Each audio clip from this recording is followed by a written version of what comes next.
Dope. What's good, gang? What it do, baby? How y'all doing tonight? Make sure y'all hit that like button, subscribe to the channel. Are you subscribed? Leave me a comment. We're gonna get straight into it. Officials say a sexual predator who was in lockup for allegedly attacking multiple women was caught on camera scooting his way across the jailhouse floor to allegedly assault another woman.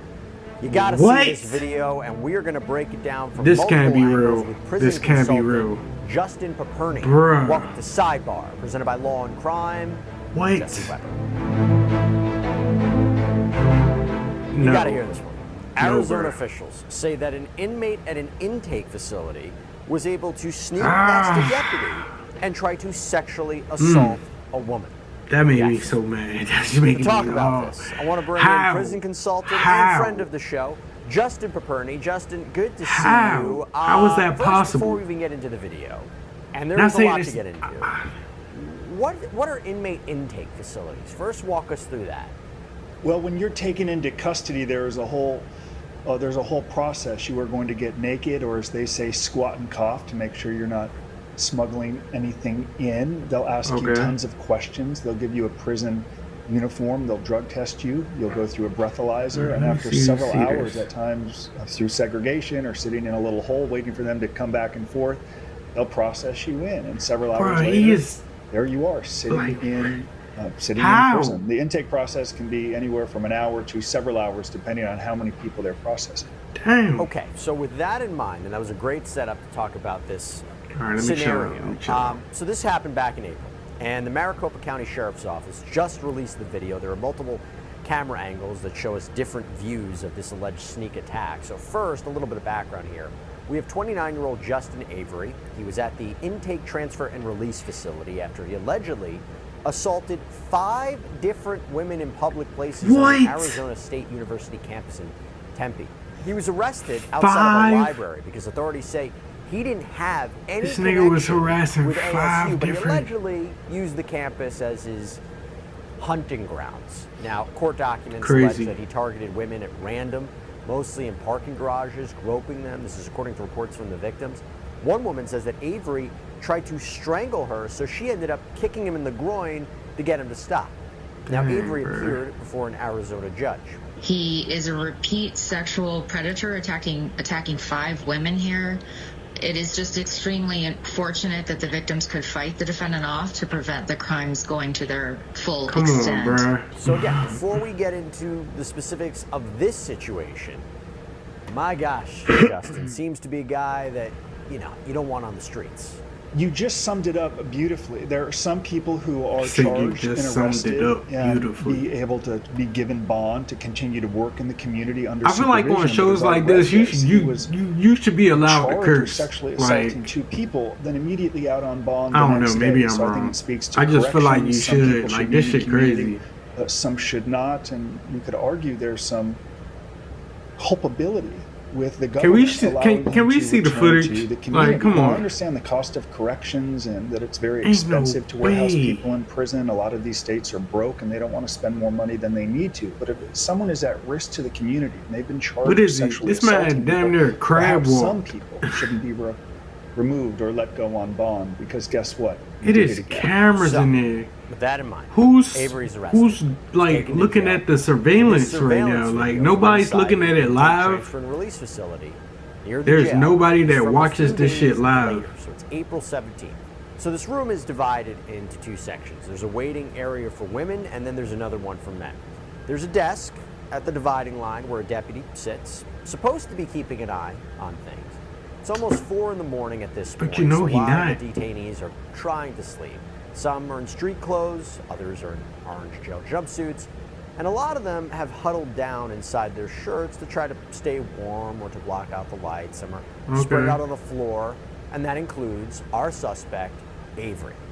So Avery, as you see in this video, seems to get up off the floor, stretches, appears to wait for one of the deputies to leave the room.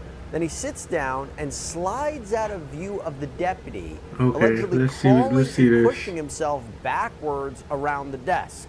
He appears to get away with this for a little over a minute as he pushes himself toward a woman in white the dedication. who's trying to sleep on the floor of the woman's side of the room.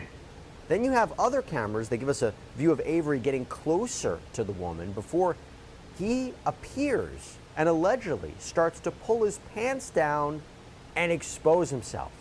Now, there are other women sitting in the same area. One appears to be asleep on the floor while the other is in a chair. It's unclear from the video if she says something to Avery, but he seems to put his finger to his lips in a be quiet gesture. Court documents say the woman said, "Hey, get off of her," and that's when Avery allegedly shushed her. And that is when the deputy looks up, realizes what's going on, realizes that Avery's on the wrong side of the room. This man is preparing to be locked up. Pulling up his pants as he walks away from the woman on the floor. According to court documents, he later admitted he planned to rape her. So the deputy pulls out restraints, has a conversation with Avery for a few seconds before more deputies show up, put cuffs on him. Avery seems to resist a little bit as they take him to another part of the facility. This man, you already getting locked up, and you about to risk it. First question I have, why were no and rape somebody? Or is that not what happens in these kind of intake facilities? Sometimes they happen. It would be a discretion of the correctional officer. Clearly, there was a breakdown. Someone didn't think that it was necessary. So that's breakdown number one. We can go on and on. Two, there aren't that many prisoners this shit can't be real, inside of that detention center, which tells me it shouldn't be that hard to oversee them. Three, you can look to the makeup that you have male. Bruh, did you see how childish he backpedaled pretty much? Offenders, you'll see that in halfway houses across the country, male and female prisoners inside of the same institution, living 15, 20 feet from one another. But when you have alleged sex offenders so close to women, it's a problem. So I suspect they're going to go through protocols, look at all of these breakdowns. This man barely, he damn near bear crawled to the other side. Consequences for correctional officers here. Without looking down at the computer, bro. Then it can just continue. It's going to happen again. Someone needs to be held to account. You're supposed to do more than just be looking at a computer. Inside of detention, and if anything, you know, she's continued to be victimized, and I hope this person. And she was asleep. Was like, did she scream or anything? Some correctional, some benefit, some education on the inside, because it's likely he's not gonna get a life sentence if he pleads guilty. There's no chance. I feel like so a lot of breakdowns here. It has to be addressed, but there has to be consequences for this correctional officer. If not, people are going to say, I feel like these TV shows, I can do just about anything here. I don't know, like they get a thrill out of recording. Maybe it was the facility for not properly segregating these different people, and especially I feel some kind of way about like TV shows like this. But I also want to question the deputy that's in that room. Now you see Avery allegedly crawling under the desk. He later describes it as spider-like, acting like a spider. Do you put any fault? Who do you put on fault? Do you put any fault on the deputy? Who should we be thinking about is at fault here? Everyone within that institution. Part of the only thing prisons care about are two things: keeping costs down and security of the institution. Right. So responsibility rests with everyone who worked inside of that prison, from the top all the way down. Someone's going to get fired. There have to be people consequences here. This prisoner is clearly mentally ill, is unable to see. Are the cameras live? And even in a confined setting, looks to continue to victimize. Is somebody watching the cameras? As he said, was attempting to rape another woman. So responsibility rests with the institution. They know that. That's crazy. They're fearing for their jobs, and more changes are going to be coming. I mean, this would be different if this was like 1,000 people inside of this institution, but there were very few male and female prisoners there, which tells you it should not be that hard to oversee them at any hour of the day. Huge breakdown, and it has to change. And he didn't think that there was surveillance cameras looking at what he was. He might. I mean, look at how entertained he looked, bro. Detection from they don't care, but yeah. Never mind. So I don't want to sound like a hypocrite. I'm reacting to it. Consumed with continuing but like this shit crazy. And I think I read that he had saw this woman and clearly found her attractive. He's already in prison. He's already looking at a lengthy sentence. Clearly doesn't understand right from wrong. What's the risk if he gets caught? They send him to segregation. That far, and she didn't even make no noise. Did she make any noise? Or was she just dead asleep? Prison, looking at I don't know how people the breakdown, sleep that hard this person that they don't goes off the grid or falling asleep at 4 a.m. My mind is everywhere watching this conniving or video. I'm not criminal even enough, gonna you're lie. going to seize an opportunity, find an I don't opening, like shit even like if you're in a this. detention center. Nobody Clearly this should, person but did, like and this for 90 shit. seconds, he was victimizing this woman, and as you said, could have been successful. Has to be changes. It's so, taking these allegations is true. I mean, it's so diabolical. Allegedly crawling, Very, not to escape, very. right? Not to escape, which I've seen those cases, but you see someone from across the room and you want to assault them. That's what makes this incredibly nefarious. Yeah. Yes, I would agree, and it also speaks to what I said earlier. Should he even have been released into the custody? There are some people who need to remain confined. There are some people like this person who need to be locked up, segregated 23 hours a day. Like Sean Combs in that detention center of Brooklyn, confined, not in general population. This person, no different, confined 23 hours a day, totally separate. Think Hannibal Lecter, for goodness sake. No, one for can real. access him or be around him. At That's any a time. He's dangerous menace who man, seeks to bro. hurt, potentially He- assault yeah, and rape that's women. dangerous. He should be around no prisoners at any time. All right, so to put a In bow on his this, according to uniform. Maricopa County court records, In the Avery was cell slapped with uniform. 2 charges for this incident: attempt to commit sexual assault and also aggravated assault on a corrections employee. He might have been resisting at one point. His case has been continued several times, and by the way, he was previously convicted of shoplifting and disorderly conduct. Justin Paperny, thank you so much for coming on. Appreciate it, sir. Of course.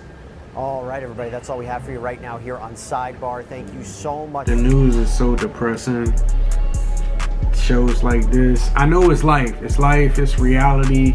People, everybody's not a good person.